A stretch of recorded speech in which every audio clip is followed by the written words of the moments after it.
I'm going to start today's video with a question to all of you. এখানে খেয়াল করুন যে সেন্টেন্সগুলো আমি লিখেছি তার ভিতরে প্রথম সেন্টেন্সটি হচ্ছে My brother is a student. এখন আমার প্রশ্ন হচ্ছে এই বাক্যে ব্যবহৃত is ভার্বটি কোন ধরনের ভার্ব? জি একটু ভাবুন। I guess আপনাদের কেউ কেউ হয়তো ভাবছেন এটি একটি be verb, আবার কেউ কেউ ভেবে থাকতে পারেন এটি একটি auxiliary verb, আবার কেউ কেউ হয়তো বলবেন না এটা একটি প্রিন্সিপাল ভার্ব কারণ এই বাক্যে আর কোনো ভার্ব নাই। ওকে ফাইন, যদি এটি একটি প্রিন্সিপাল ভার্ব হয়ে থাকে তাহলে কোন ধরনের প্রিন্সিপাল ভার্ব? সুপ্রিয় দর্শক, আজকের ভিডিওটিতে আমি দেখাতে যাচ্ছি প্রিন্সিপাল ভার্ব এবং অক্সিলারি ভার্বকে কিভাবে চেনা যায় এবং একে অন্য থেকে কিভাবে আলাদা করা যায়। তো এ বিষয়ে আপনার ধারণাকে যদি আপনি স্পষ্ট করতে চান তাহলে দেখতে থাকুন শুরু থেকে নিয়ে শেষ পর্যন্ত পুরো ভিডিওটি।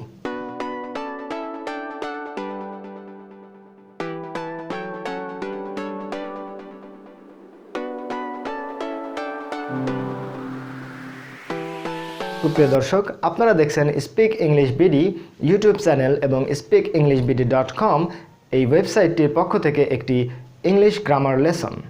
আর বরাবরের মতোই আমি মোহাম্মদ আলী আছি আপনাদের সাথে। শুরুতেই আমি আপনাদেরকে যে প্রশ্নটি করেছিলাম তারই সূত্র ধরে এখন দেখুন এখানে আমি যে সেন্টেন্সগুলো লিখেছি সেগুলো একটু বিশ্লেষণ করা যাক।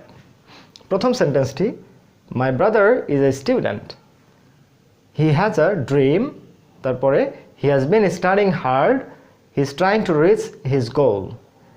ওকে, তো এই সেন্টেন্সগুলোর শুরু থেকে আমরা একটু দেখি। মাই ব্রাদার ইজ এ স্টুডেন্ট, এই বাক্যে একটি মাত্র ভার্ব রয়েছে, সেটি হচ্ছে ইজ। পরের সেন্টেন্সে হি হ্যাজ আ ড্রিম, এখানে এটিও একটি মাত্র ভার্ব, কিন্তু পরের সেন্টেন্সে he has been studying hard, এখানে তিনটি ভার্ব রয়েছে, হ্যাজ বিন স্টাডিং। এখন এই আরেকটা সেন্টেন্স দেখি, he is trying to reach his goal. এখানেও এখন এই সেন্টেন্সগুলোর ভিতরে দেখুন দুইটি ভার্ব কমনলি ব্যবহৃত হয়েছে, সেটি হচ্ছে ইজ এবং হ্যাজ। কিন্তু পার্থক্য হচ্ছে প্রথম সেন্টেন্সে একটি মাত্র ভার্ব হিসেবে ব্যবহৃত হয়েছে, কিন্তু পরের দুটি সেন্টেন্সে দেখুন হ্যাজ আরও দুটি ভার্বের আগে ব্যবহৃত হয়েছে, এখানে ইজ আরেকটি ভার্বের আগে ব্যবহৃত হয়েছে। তো এখন শুরুতেই যে প্রশ্নটি করেছিলাম তার উত্তর যদি আমি এখন দিয়ে দেই, সেটি হচ্ছে হ্যাঁ, ইজ ভার্বটি হচ্ছে একটি প্রিন্সিপাল ভার্ব। এখন কোন ধরনের প্রিন্সিপাল ভার্ব তার উত্তর আমরা পরে আসব। এখন এই ইজ ভার্বটিকে কেন আমরা প্রিন্সিপাল ভার্ব বলছি, অক্সিলারি ভার্ব বা বি ভার্ব বলছি না, সে বিষয়টি যদি জানতে চান সেজন্য আমার পক্ষ থেকে আপনাদের জন্য রয়েছে কিছু টিপস। এবং টিপস যদি এখানে খেয়াল করুন, কোনো বাক্যে যদি একটি মাত্র ভার্ব থাকে তবে তা প্রিন্সিপাল ভার্ব, আর একাধিক ভার্ব যদি থাকে ওই বাক্যে তাহলে ওই ভার্ব ফ্রেজের শেষ ভার্বটিকে আমরা বলবো প্রিন্সিপাল ভার্ব। এখন ভার্ব ফ্রেজ বলতে কি? ভার্ব ফ্রেজ হচ্ছে একসাথে যে ভার্বগুলো ব্যবহৃত হয়েছে তার শেষ শব্দটিকে, শেষ ভার্বটিকে আমরা বলবো প্রিন্সিপাল ভার্ব, এবং তার আগের ভার্বটি বা আগের ভার্বগুলোকে বলবো অক্সিলারি ভার্ব। যেমন এখানে দেখুন he has been studying hard, এখানে তিনটি ভার্ব মিলে একটি ভার্ব ফ্রেজ এবং শেষ ভার্বটি হচ্ছে স্টাডিং, সুতরাং এটা হচ্ছে প্রিন্সিপাল ভার্ব। তার আগের দুটি ভার্বকে আমরা বলবো অক্সিলারি ভার্ব। আবার মাই ব্রাদার ইজ এ স্টুডেন্ট, এখানে ইজ ভার্বটি একমাত্র ভার্ব, সুতরাং এটি একটি প্রিন্সিপাল ভার্ব।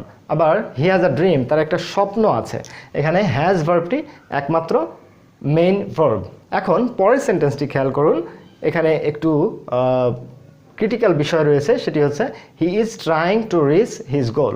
এখন আমরা এখানে যে একটি টিপ ব্যবহার করেছিলাম, একাধিক ভার্ব থাকলে শেষ ভার্বটি প্রিন্সিপাল ভার্ব, তার আগের ভার্ব বা আগেরগুলা অক্সিলারি ভার্ব। এখানে খেয়াল করুন, এখানে কিন্তু আরও একটি ভার্বের ফর্ম রয়েছে, সেটা হচ্ছে to reach. He is trying to reach his goal.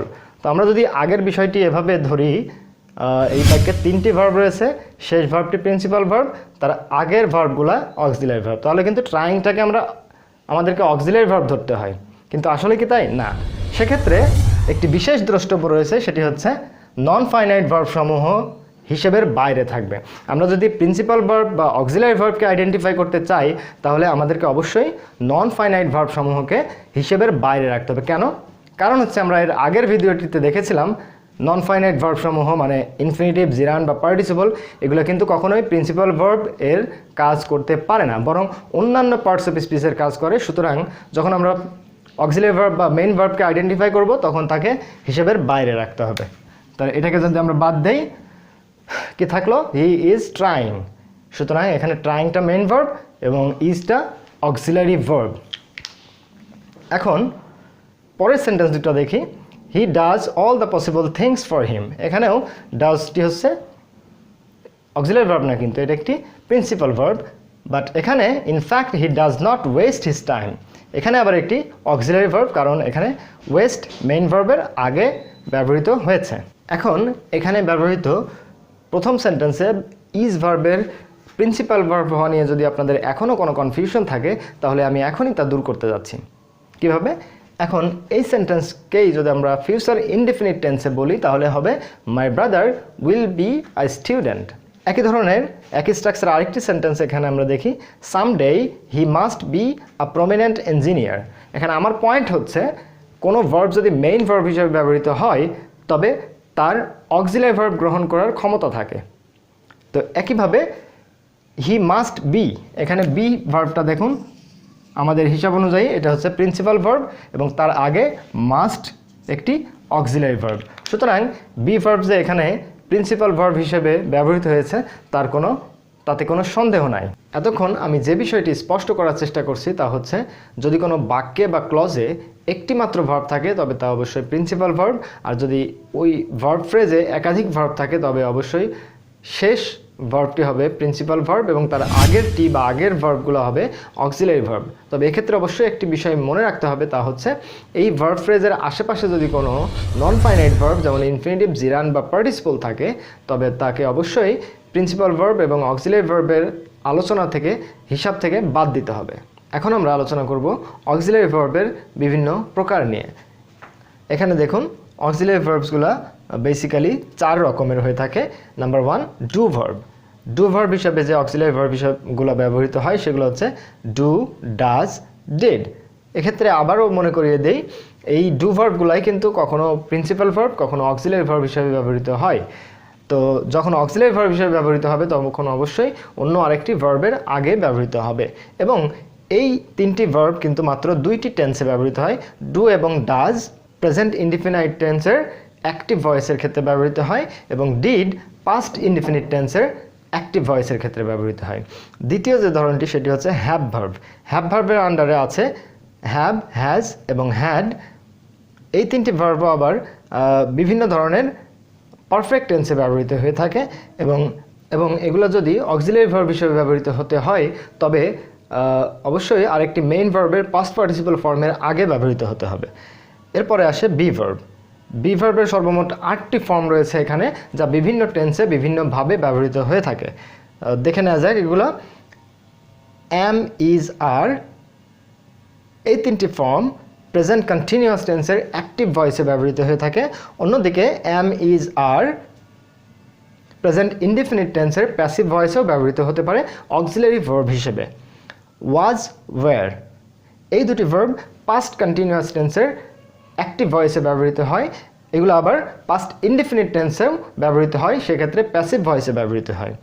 এখানে আবার দেখুন বি, এই ফর্মটি ফিউচার কন্টিনিউয়াস টেন্সের অ্যাক্টিভ ভয়েসে ব্যবহৃত হয়, অন্যদিকে ফিউচার ইনডিফিনিট টেন্সের প্যাসিভ ভয়েসে ব্যবহৃত হয়। বিং, এই ফর্মটি বিভিন্ন কন্টিনিউয়াস টেন্সের প্যাসিভ ফর্মে ব্যবহৃত হয়ে থাকে, অন্যদিকে বিন বিভিন্ন পারফেক্ট টেন্সের প্যাসিভ ভয়েসে ব্যবহৃত হয়ে থাকে।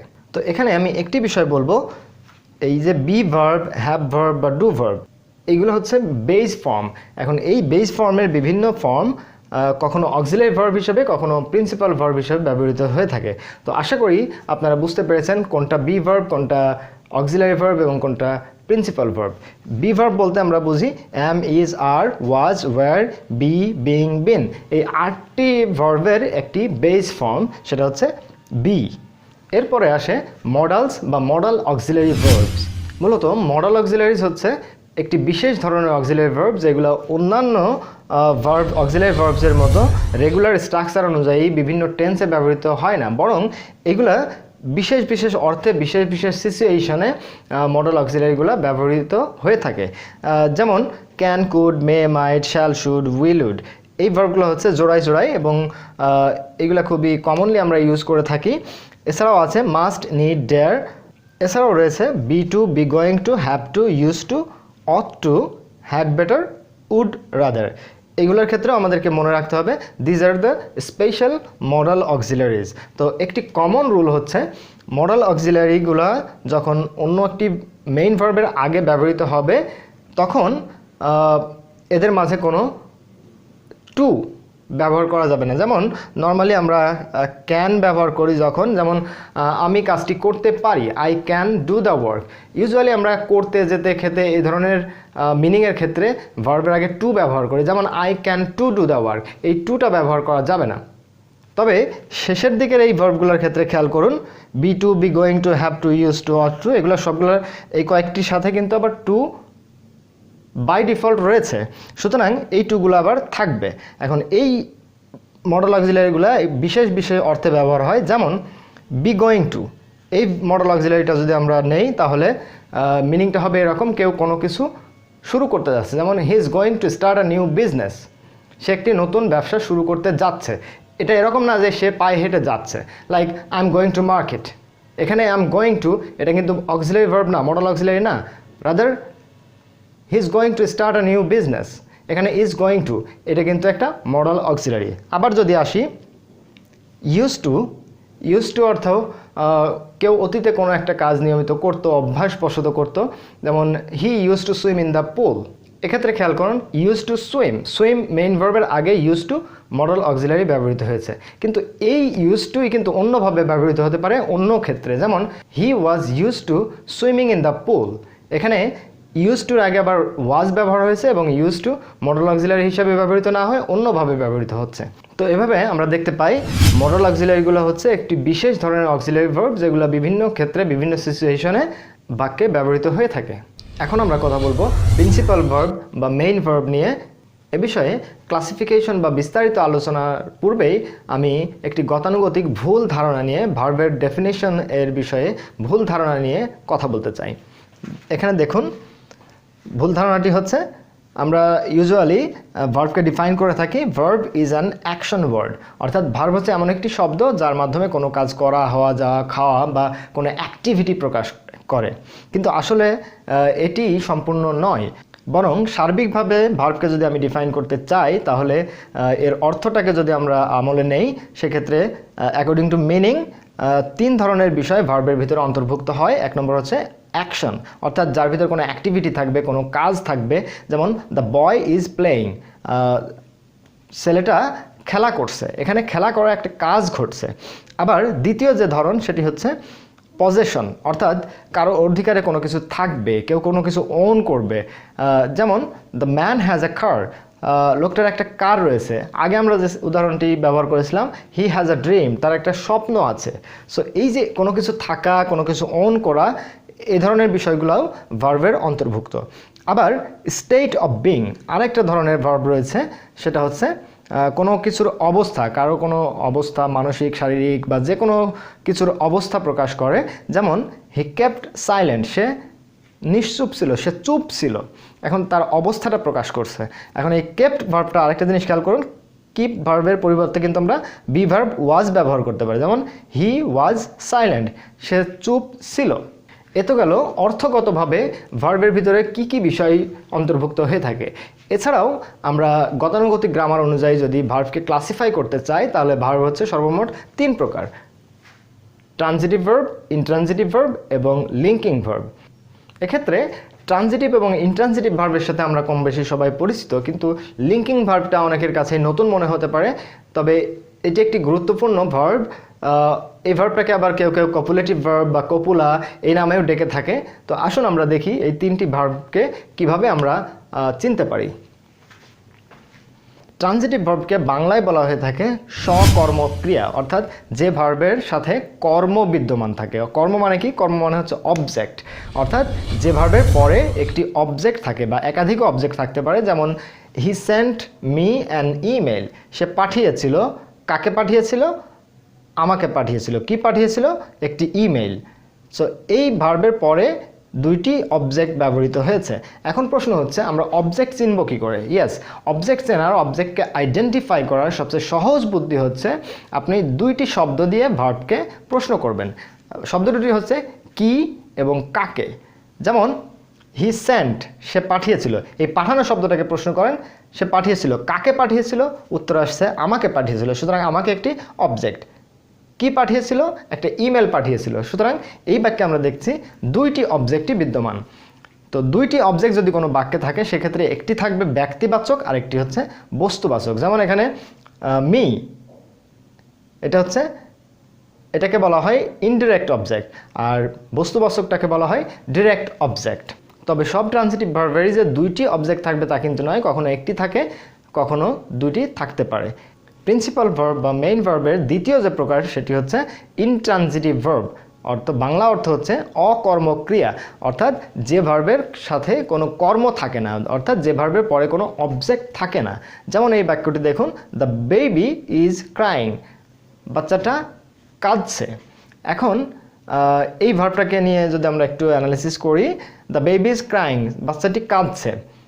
এখন এই ভার্বটা যে ইনট্রানজিটিভ ভার্ব, এটা কনফার্ম করার জন্য আপনি একটা ট্রায়াল দিতে পারেন। কিভাবে? এই ভার্বটাকে কি বা কাকে দিয়ে প্রশ্ন করুন। তার মানে হচ্ছে ট্রানজিটিভ ভার্ব কি না এটা বোঝার জন্য কি বা কাকে দিয়ে প্রশ্ন করুন। আপনি দেখুন, ছেলেটি কাঁদছে, কি কাঁদছে, কাকে কাঁদছে? এখন আপনি বলতে পারেন কি কাঁদছে, ছেলেটি কাঁদছে, কিন্তু এটা তো বাক্যের বা ভার্বের সাবজেক্ট। এর পরের অংশে কোনো উত্তর কিন্তু আসছে না, বরং এ ধরনের প্রশ্ন করা অবান্তর। সুতরাং ক্রাইং ভার্বটি হচ্ছে একটি intransitive verb. Like his playing, his sleeping, এই ধরনের ভার্বগুলো হচ্ছে ইনট্রানজিটিভ ভার্ব। মেইন ভার্বের তৃতীয় যে প্রকারটি সেটি হচ্ছে লিঙ্কিং ভার্ব। লিঙ্কিং ভার্ব বা এটাকে কপুলেটিভ ভার্বও বলা হয়, কপুলাও বলা হয়ে থাকে। এখন এইটার কাজ কি? কাজ হচ্ছে এই লিঙ্কিং ভার্বের ফাংশন হচ্ছে তার আগে যে সাবজেক্টটা থাকে এবং এর পরে যে অংশটা থাকে, এই দুই অংশের মাঝে একটা লিঙ্ক স্থাপন করে এবং দেখায় যে এই আগে এবং পরের অংশ দুটা একই ব্যক্তি, বস্তু বা বিষয়কে নির্দেশ করতেছে। যেমন হি ইজ আ স্টুডেন্ট, এই ইজ হচ্ছে লিঙ্কিং ভার্ব। কেন? কারণ হচ্ছে হি এবং স্টুডেন্ট একই ব্যক্তিকে কানেক্ট করছে, সুতরাং এটি একটি লিঙ্কিং ভার্ব বা কপুলেটিভ ভার্ব। আবার he is brilliant, is brilliant, is কাকে কানেক্ট করছে? হি এবং তার একটা গুণ ব্রিলিয়ান্টকে, ব্রিলিয়ান্ট হিকে নির্দেশ করছে। সো ইজ, এই দুই বাক্যেই ইজ হচ্ছে লিঙ্কিং ভার্ব। সুতরাং আমরা যে প্রশ্নটির মাধ্যমে আজকের ভিডিওটি শুরু করেছিলাম, যেমন মাই brother is a student, is কোন ধরনের ভার্ব? হ্যাঁ, আমরা পেয়ে গেছি ইজ হচ্ছে একটি প্রিন্সিপাল ভার্ব এবং প্রিন্সিপাল ভার্বের ভিতরে বিশেষ করে এটার স্পেসিফিক্যালি যদি বলতে হয় তাহলে এটা একটি লিঙ্কিং ভার্ব। তো এখানে আমরা যে দুটি উদাহরণ ব্যবহার করেছি তার ভিতরে একটি জিনিস খেয়াল করুন, লিঙ্কিং ভার্বের পরে নাউন বা অ্যাডজেক্টিভ উভয়ই ব্যবহৃত হতে পারে। Now to summarise the classification of verb, আমরা বলতে পারি যে গ্রামাটিক্যাল ফাংশন অনুযায়ী ভার্ব হচ্ছে, মেইন ভার্ব হচ্ছে তিন প্রকার, ট্রানজিটিভ, ইনট্রানজিটিভ এবং লিঙ্কিং। তো এক্ষেত্রে ট্রানজিটিভ ভার্ব হচ্ছে এমন ভার্ব যে ভার্বের পরে একটি অবজেক্ট থাকে, আর অবজেক্ট আমরা সহজেই পাই কি বা কাকে দিয়ে প্রশ্ন করার মাধ্যমে। অন্যদিকে ইনট্রানজিটিভ ভার্ব হচ্ছে সেই ভার্ব যার পরে কোনো অবজেক্ট থাকে না, অর্থাৎ এর পরে ভার্বকে কি বা কাকে দিয়ে প্রশ্ন করলে কোনো উত্তর পাওয়া যায় না। অন্যদিকে লিঙ্কিং ভার্ব হচ্ছে এমন একটি ভার্ব যার পরে কমপ্লিমেন্ট থাকে।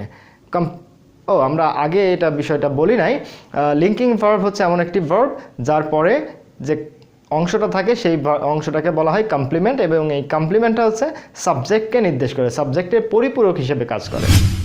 তো এক্ষেত্রে একটা জিনিস খেয়াল করুন, ট্রানজিটিভ ভার্বের সাথে ফিক্সড হচ্ছে বাই ডিফল্ট এর পরে থাকবে হচ্ছে অবজেক্ট, অ্যান্ড লিঙ্কিং ভার্বের পরে এরপরে থাকবে অবশ্যই কমপ্লিমেন্ট। কিন্তু ইনট্রানজিটিভ ভার্বের পরে এ ধরনের কোনো শব্দ বা কোনো ফাংশন কিন্তু ব্যবহৃত হয় না। সেক্ষেত্রে আমাদের ইনট্রানজিটিভ ভার্বযুক্ত সব সেন্টেন্স কি ছোটোই থেকে যাবে? নো, এখানে আমরা বলতে পারি the baby is crying loud, the baby is crying without interval. তো এক্ষেত্রে ইনট্রানজিটিভ ভার্বের পরে কিন্তু আমরা আরও কিছু বসাতে পারছি, যেমন লাউড, উইদাউট ইন্টারভাল। এই অংশগুলো কি? এই অংশগুলো হচ্ছে অ্যাডভার্ব বা অ্যাডভার্বিয়ালস, অর্থাৎ ট্রানজিটিভ বা ইনট্রানজিটিভ, ট্রানজিটিভ বা লিঙ্কিং ভার্বের নিজস্ব কিছু ফাংশন থাকে এরপরে, কিন্তু ইনট্রানজিটিভ ভার্বের ফিক্সড কোনো কিছু নাই, এরপরে চাইলে অ্যাডভার্ব বা অ্যাডভার্বিয়াল নিতে পারে। সুপ্রিয় শ্রোতা, এতক্ষণ এই ভিডিও লেসনটিতে আমার সাথে ধৈর্য ধরে থাকার জন্য আপনাকে অনেক অনেক ধন্যবাদ। আমার এই ভিডিও লেসনটি যদি আপনাদের ভালো লেগে থাকে তাহলে অবশ্যই এতে একটি লাইক দিবেন। আর এই ভিডিওটির বিষয়বস্তু নিয়ে যদি আপনার কোনো প্রশ্ন থাকে বা কোনো মতামত থাকে বা পরবর্তীতে কোন বিষয়ের উপর আপনি ভিডিও লেসন পেতে চান তা জানাতে নিচে কমেন্ট বক্সে লিখে ফেলুন। আর যদি মনে করেন এই ভিডিও লেসনটি অন্যদের উপকারে আসতে পারে তাহলে অবশ্যই বন্ধুদের সাথে শেয়ার করুন। আর হ্যাঁ, আপনি যদি এখনও আমাদের চ্যানেলটি সাবস্ক্রাইব না করে থাকেন অথবা প্রথমবারের মতো এই চ্যানেলটিতে এসে থাকেন তাহলে অবশ্যই আমাদের চ্যানেলটি সাবস্ক্রাইব করতে ভুলবেন না।